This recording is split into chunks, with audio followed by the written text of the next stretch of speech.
Welcome to Ushuaia, the end of the world, the southernmost city in all the world. And it's summertime, can't you tell? Yeah. We'll go with summertime mountains. Alright. In Ushuaia, we're on the main square. This is the Ushuaia sign. Where am I putting my hoodie back on? It's chilly, yeah. It's a pretty day. And then this is the Here, I'll take your picture. town. This is the warmest month of the year in February.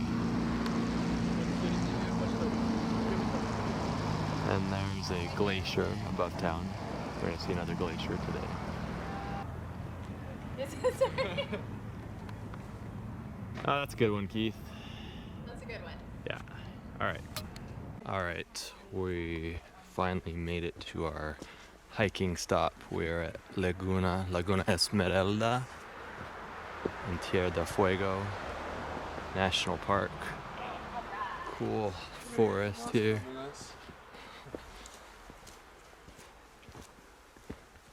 Very cool forest.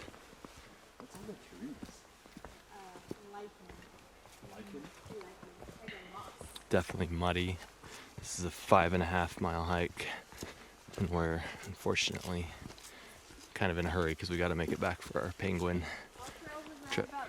Alright, still on the Laguna Esmeralda trail. The water's just this emerald color. The hike has gotten very muddy, but we've made good time, mostly out of necessity because, oh geez, walking through a bog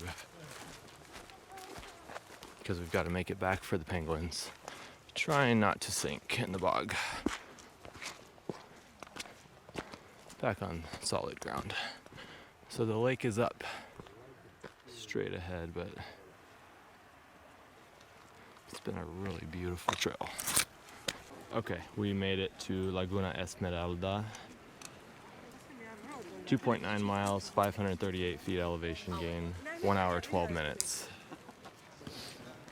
Hi. Hi. What do you got to say about Laguna Pretty. Esmeralda? Muddy It was a muddy hike. Muddy Keith, anything to say? Hey, we're at the end of the world. That's all I can say. And flat earthers, you got nothing. Wouldn't fall off. Alright. Laguna Esmeralda. We're on the pier in Ushuaia. No H, Ushuaia.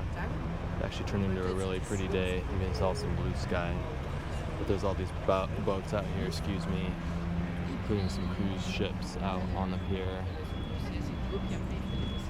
We're going to get on the bus to go to the penguin colony now. So that's what we're gonna do. We are gonna go see the penguins, like real live penguins. Don't touch. What are the rules? Don't touch. Stay 3 to 5 meters away. Don't feed them. They bite hard. Stay with the group. Don't steal anything. Okay, Keith, do the opposite of everything Cheryl just said. Vamos a la isla. La Isla. 2 types of penguin, Magellan and Gen 2 penguins. Okay, let's go see some penguins. Yes.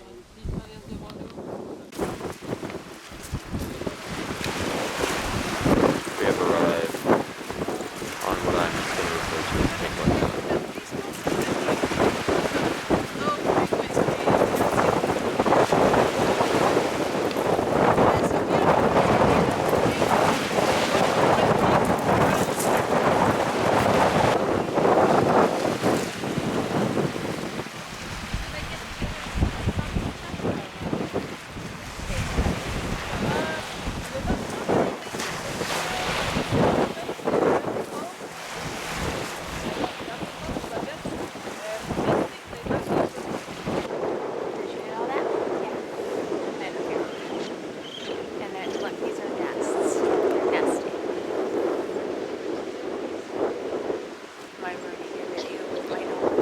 No, I'm just filming those running things.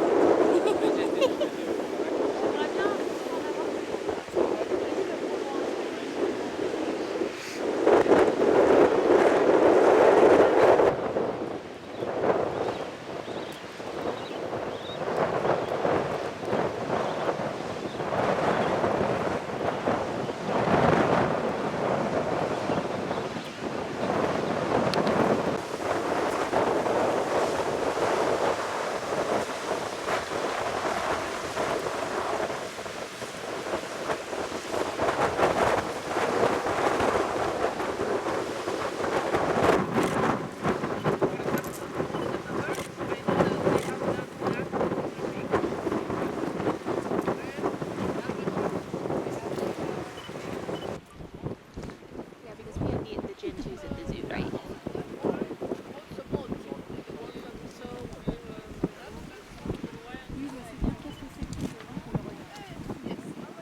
On our way to the Vinciguerra Glacier. It's windy today, a little rainy. We're off to see a glacier is the plan today. About 6.5 mile hike, so we'll see when things get exciting. It's a nice rainbow there. Not sure how this is coming out in this video. It's windy and rainy and wet here on the hike to Vinciguerra Glacier. About 3 miles in on the hike to Vinciguerra Glacier in Tierra del Fuego National Park. It's been a long slog through the mud in the forest, but finally came out to a beautiful water feature, and we're going up there. All right, we came through a very muddy bog. You can kind of see down there. And then we climbed. And climbed and climbed and climbed and climbed about 600 feet in a quarter of a mile. That was intense. So we're almost to the top now. But yeah, you can actually see the Beagle channel out there, which is awesome. And there's the namesake. Amen. See it from up there in the lake. Okay, we made it to the Vinciguerra Glacier and lake. That's a milky greenish color.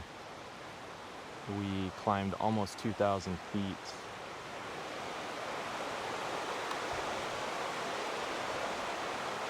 And that was a challenge, especially the last bit there. But very much worth it. We came back down, almost back to the trailhead. The sun came out. We were up there in the clouds. It's a little breezy at the moment, but otherwise it's an absolutely beautiful day. We really weren't sure that we were even gonna see the sun in Ushuaia, but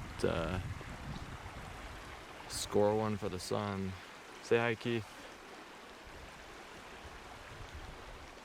Cheryl is trying to clean her shoes because it was a little bit muddy, aka probably the muddiest hike we've ever done. Oh my gosh. Okay.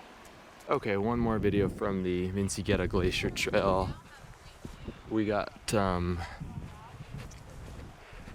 clouds kind of came out, and you can actually now see we're at the bottom now in the valley, but we were up 1,800 feet up there at the glacier. That's the Vinciguerra Glacier. We couldn't see that from where we were earlier when we were walking up because it was socked in. All right, on our boat tour, Isla Alicia. These are Cochran birds. Sorry. You want a photo? And South American sea lions.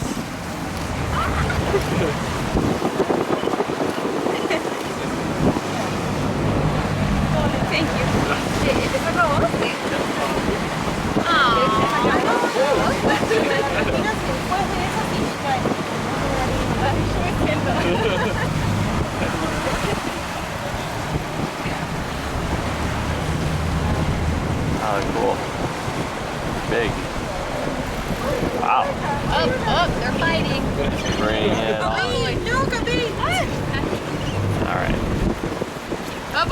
Bye-bye. Whoa. Made it to the lighthouse at the end of the entrance, entrance to the Beagle Channel. Ushuaia is that way. That was a bit of a ways, you can kind of see it way back there.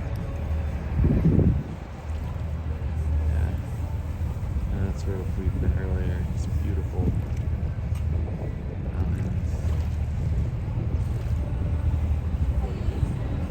Waters are actually very calm here. It's a pretty lighthouse.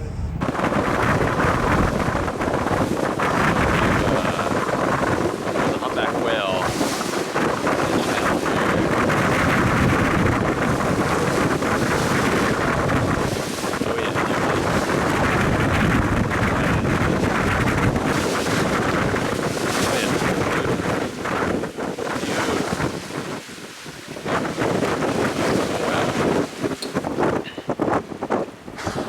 Oh, there's two of them. There you go.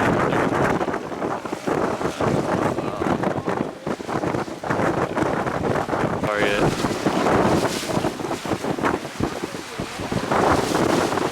Awesome.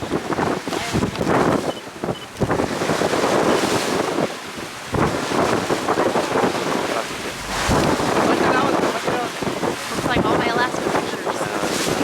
Exhibit.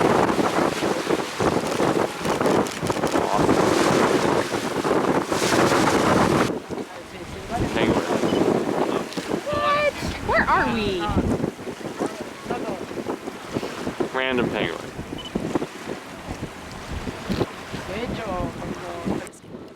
So as we're leaving Ushuaia, in the southern part of South America, and yes, it's pronounced Ushuaia, not Ushuaia, because in Spanish you don't pronounce the H, so that's one thing we learned.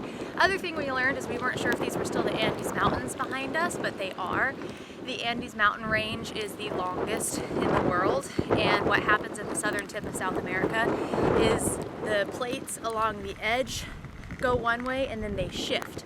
And so the whole mountain range shifts at the bottom of South America. So these are still the Andes Mountains. And in the Ice Age, this was one big one big glacier in the Ice Age. And once it dug the channel that we were in, the Beagle Channel that we went to the last couple of days. And then as it started to melt, it filled it up.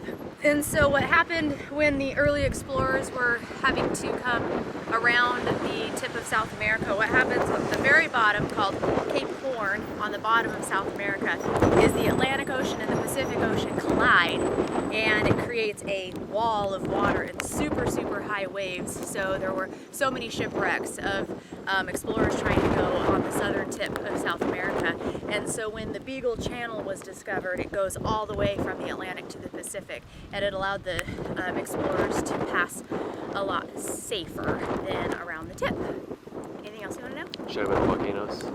Oh, the Andes Mountains actually go past land and they go underwater for about 2,500 to 3,000 meters to the east. That's what I meant, kilometers to the east. And they end in what's called a ring of fire, where they have these active volcanoes that if you see on Google Maps on satellite, you can actually watch them erupting at the very, very end, way out in sea. Anything else? I think that's it. And we're how far from Antarctica, did we think? Oh, I don't know. A Couple thousand kilometers. kilometers. As close as you can be. Yeah, no, you definitely can't see it. Close as you can be. It's currently raining sideways, but yeah, the pretty rainbow went away. There was it. It's gone now. So, oh, well, you can kind of still see it over there. Adios, Ushuaia. Adios, Ushuaia. Mucho gusto. Muy hermosillo. Okay.